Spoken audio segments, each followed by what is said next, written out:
So here's how to use Paysafecard for Amazon. It's actually quite easy to do, so make sure you watch till the very end so you don't skip any important steps.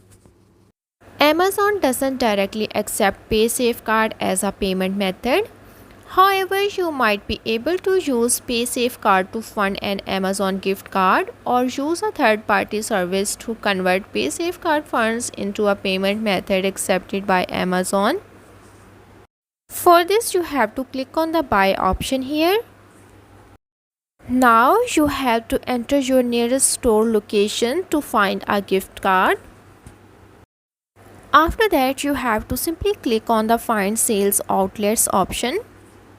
And here you can purchase a gift card using Paysafecard. After that, you have to go to your Amazon account and then click on your account option here.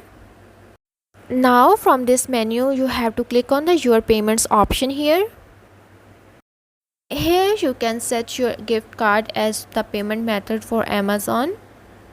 So that's how to use Paysafecard for Amazon.